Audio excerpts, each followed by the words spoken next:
On the phone, it's a pleasure to welcome back to the program Heather Hurlburt, the Director of New Models of Policy Change at the New America Foundation.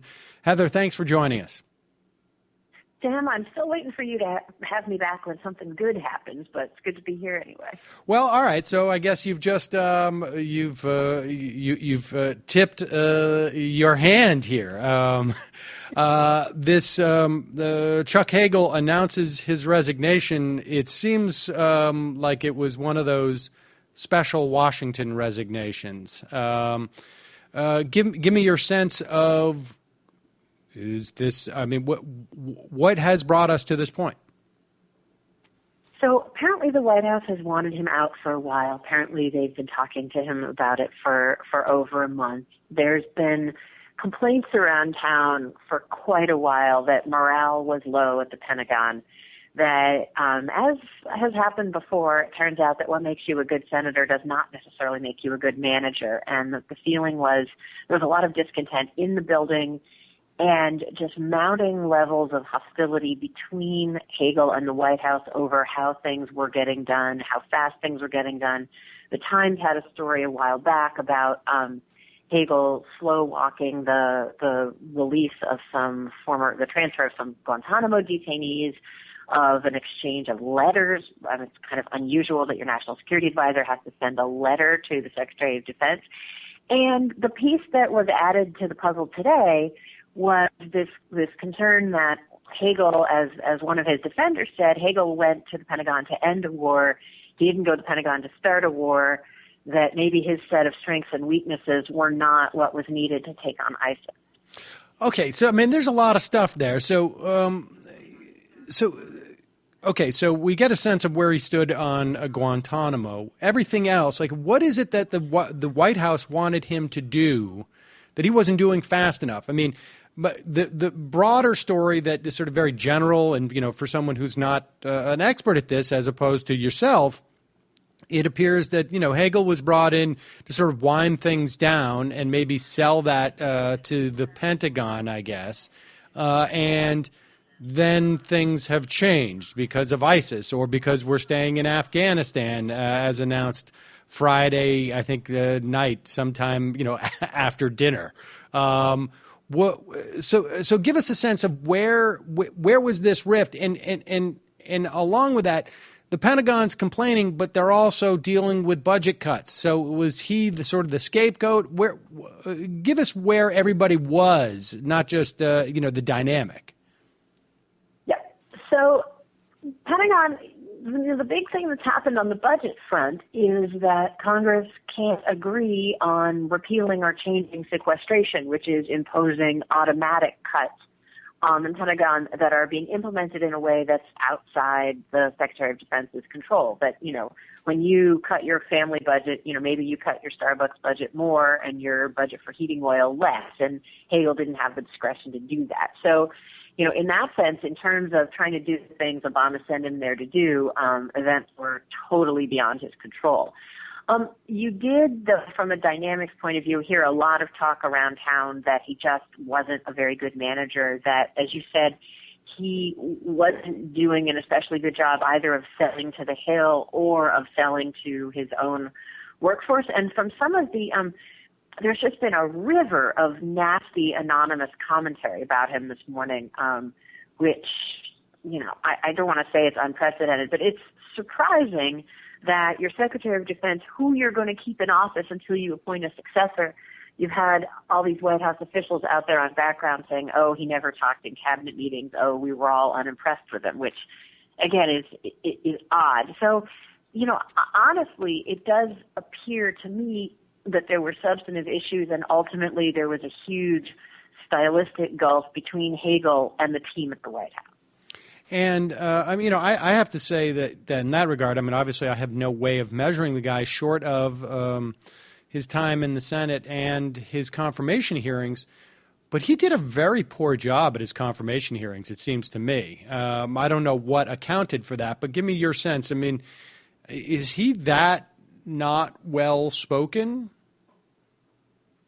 I have seen both extremes. I have seen him be very well-spoken and funny and personable, and I've also seen the kind of stumbling, halting, not much to say performance that you describe, and that for folks who had better things to do than to watch the confirmation hearings, he really seemed not to know what he was talking about, which certainly wasn't the case because the guy is smart, whatever else you think of him. So, he is, for better or worse, he is quite the iconoclast. And I think in some ways exactly the qualities that drew President Obama to him and made them like each other personally, sort of an unwillingness to say things that just because you were supposed to say them, an unwillingness to sort of show up and act in the way that you were supposed to act, an unwillingness to engage, that maybe a disdain for sort of the nuts and bolts of how you have to get through the day, ultimately made him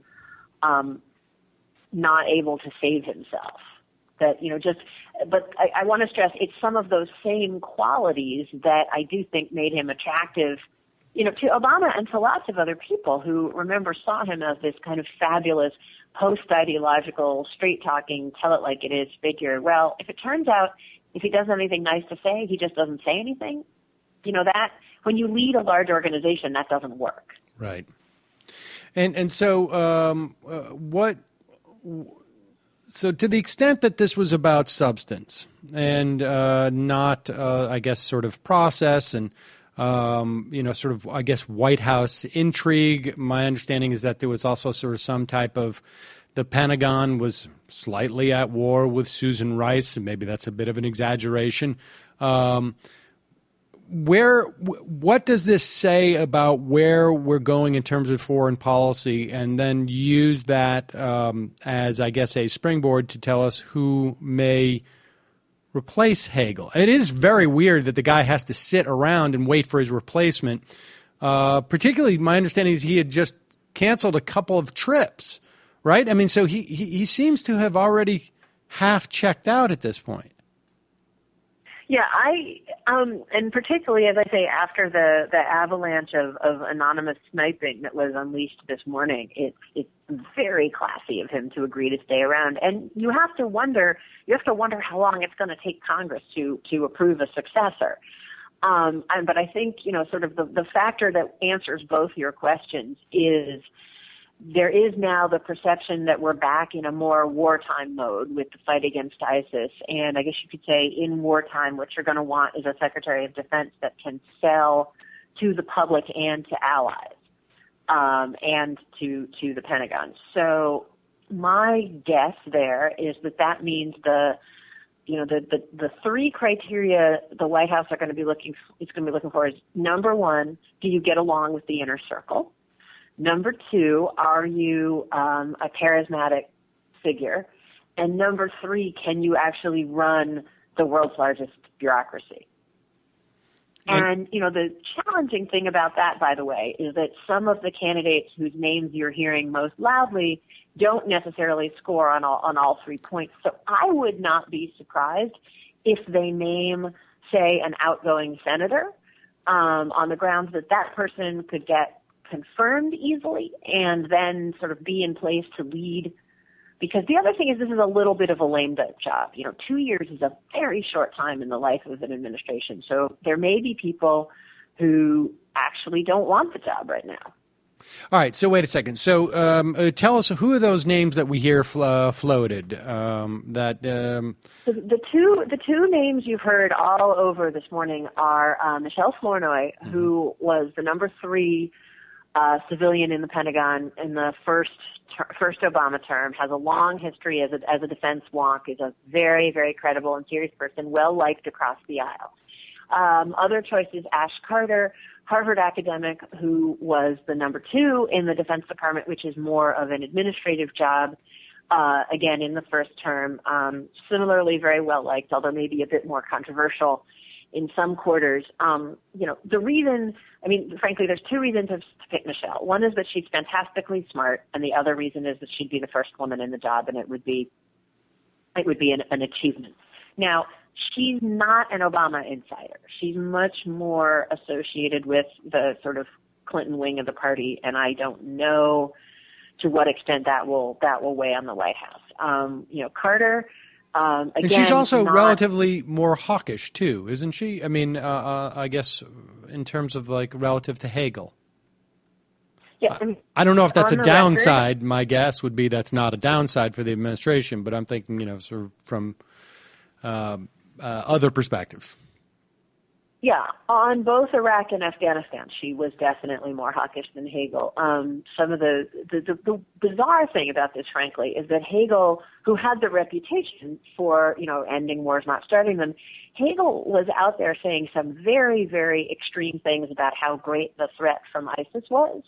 That was actually somewhat frustrating to people inside the administration who felt he had sort of gone too far in the other direction and was hyping threat of ISIS beyond what it actually is. So it gets harder and harder, frankly, to put people on a coherent hawk, non-hawk scale. But what accounted for that? I mean, it seemed like way off the reservation. It also seemed like not just out of line with what the White House wanted to message, but it also seemed a little bit crazy to me. I mean, this guy made ISIS out to be, the sort of the next, I don't know, Nazi Germany. There's definitely, it's not just Hagel. You can hear a whole strand of American security thinkers who talk in those terms. And in my view, they're apocalyptic and wrong. And just because someone says, I'll see you in New York, does not mean that they have any actual capability or planning to do it. So it's not, unfortunately, just Hagel who's been indulging in this kind of threat inflation. And I think there's something about the graphicness of how ISIS operates combined with the slickness of their propaganda that has unnerved a big chunk of our security community. And I want to say they are a serious security concern, and I don't want to be misinterpreted as saying that they're not a security concern, but going from they're a security concern to they're the next Nazi Germany, as you say, Hagel had some company in that, but I do think, and again, as we were saying earlier, he's just a guy who opens his mouth and what he thinks comes out. Yeah, I just wonder, how that one makes that assessment. There is a huge difference between a security concern and an existential threat to the entire world. Well, frankly, one of the hardest things about being a security professional in this country is that to a certain extent, your job is to look at the worst case scenarios, right? So there are people at the working level whose job is to spend all day, every day assessing, is it possible that ISIS does actually have a master plan that includes conquering the United States? And if you spend hours and hours a day immersed in that stuff, it does change your thinking. So one of the things I wonder about somebody like Hagel is, was he both spending a lot of time with the people whose job it is to think the worst case scenarios, and, having that level of responsibility changes people, and to what extent did ISIS reflect, because it's a challenge that came along on his watch, that his normal skepticism sort of no longer applied in his own mind. Okay. All right. Fair enough. So we have these two potential replacements from the Defense Department that you think may not end up getting the job. What about a guy like I've heard Senator Jack Reed proposed? What about Jim Webb, who's that would be fairly controversial, wouldn't it? That type of pick. Now, that would be sort of a fascinating stroke because Jim Webb has, as you surely know, has been out there talking a good game about running for president. Indeed. So that would change the landscape in very interesting ways. In some ways, Webb is cut from the same ideological mold as Hagel. And I also, frankly, I see Webb as similarly a very smart man, an intellectual, a provocateur. I'm not sure how I feel about him running a big organization, but I do. Right, think and from the administration right perspective, he's probably the last type of guy you want in that position. Someone who is going to just freelance for 2 years. Yep. But I do think you're right to be looking in the former senator, former member of Congress department. So And my understanding is that Jack Reed has told the White House in the past he's not interested. But so for listeners who don't know, Jack Reed, senator from Rhode Island, West Point graduate, paratrooper, and who has a pretty skeptical set of attitudes, very much in line with Obama's, I think, about the use of force. A couple of other names I would throw out. So Carl Levin, who's just stepping down, for years of chairing Senate Armed Services. Jane Harman, who is sitting at the Woodrow Wilson Center, is well respected on both sides of the aisle. Help me out here. Who? Well, Jane Harman, there's a lot of I guess national security issues. That would. I just remember her from her time on in dealing with those type of issues. But all right, fair enough. Who else? She would drive the left crazy. But yes. If your first concern is to get a secretary confirmed, right? She also, by the way, is someone who speaks her mind, and so actually she might be disqualified under the Webb proviso. Levin's, and if you wanted to make a bipartisan pick. What's his name, who's stepping down as chairman of House Armed Services, Buck McKeon, although never mind. I can't even imagine that. How much is it, it seems to me that this is one of those situations where either the Republicans are going to confirm somebody or they're not. Short of, Bill Ayers being appointed here, it seems to me that there's a decent amount of leverage, and this is one of those ones where the Republicans will get someone in there. It will necessarily, more often than not, I think the idea is that the White House is not going to be too far afield from where the Republicans are on this. And this is their opportunity to say, yeah, look, we confirmed some of the president's nominees, and there seems to me to be a lot of leverage on the White House side if they don't confirm someone quickly. No, I think you're totally right. That actually you could sort of treat this just the opposite and say, we're at war with ISIS. You're not going to confirm my pick for Secretary of Defense and put forward a Flournoy. Or, another interesting possibility would be Adam Smith, ranking Democrat on House Armed Services, who's been close to Obama, was a big Obama booster in 2012, did a lot of national security surrogacy work and definitely positioning himself in that way. You know who I'd love to see? I'm going to start my little mini boom, is Tim Kaine.